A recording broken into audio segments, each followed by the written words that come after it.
Gaming with Mr. C. Gaming with Mr. C. On this week's Indie Tuesday, we will be reviewing Heaven Dust from One Gruel Studio and published by Indie Nova.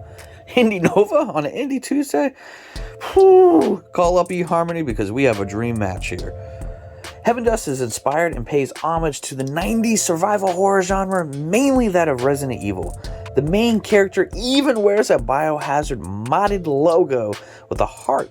And you can even see a Resident Evil 5 modded poster within the game.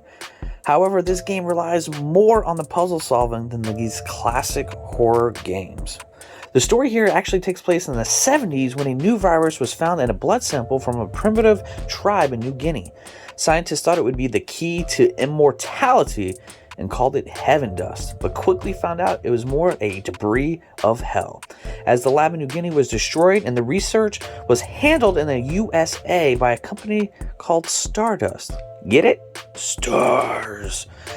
There is actually never a spoken word of dialogue in this story. It is simply told through text on screen at the opening and ending credits, and the rest is told through diaries, notes, data logs that are found throughout the game. Like I said, this game is heavily influenced of the survival horror games of the 90s, and it even sports multiple endings. This game is isometric top-down style and takes place in one connected mansion or laboratory. It has about 4 or 5 different corridors with about 30 different rooms that you search and explore and solve puzzles in. You do have an inventory system, a lot like Resident Evil, and guess what? Even a safe room.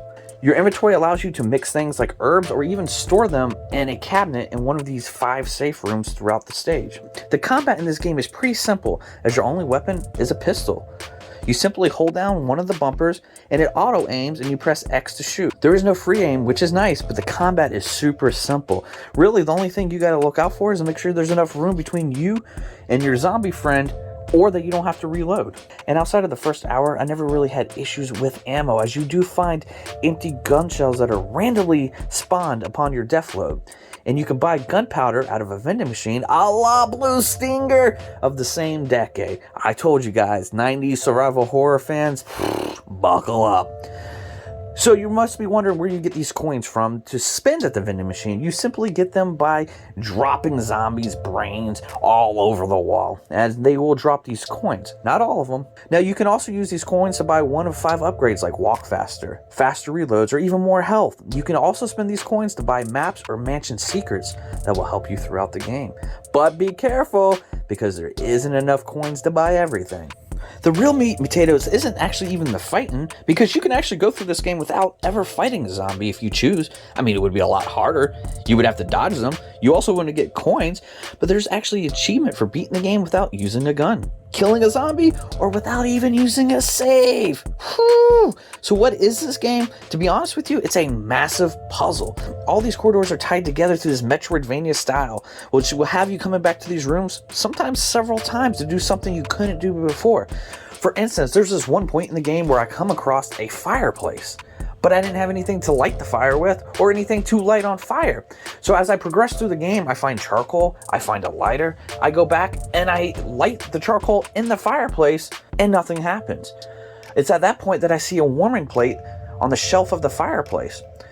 So I go back and I find this wax statue from before and I put it on the warming plate. It melts down and reveals a key. And it's this playstyle that is really the heart of the game. Going into a room not knowing that the piece or pieces would be used in this room or a future room, or maybe not at all. I really enjoyed it, and I really love the pacing of it. Graphically, again, this game has used this top-down style. The main character looks pretty dated and blocky. Think of like a Nintendo 64 RPG hero. The flames and water effects, whew, you got it, buddy, are period-to-date graphics of the 90s style. The environments themselves are actually quite nice and quite detailed. I was actually impressed with them, given the content and the nature of this love of the 90s.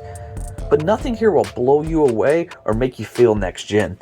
The sound really didn't do a whole lot for the game, as there is no voice acting. Now, there was music to set the pace in these different rooms.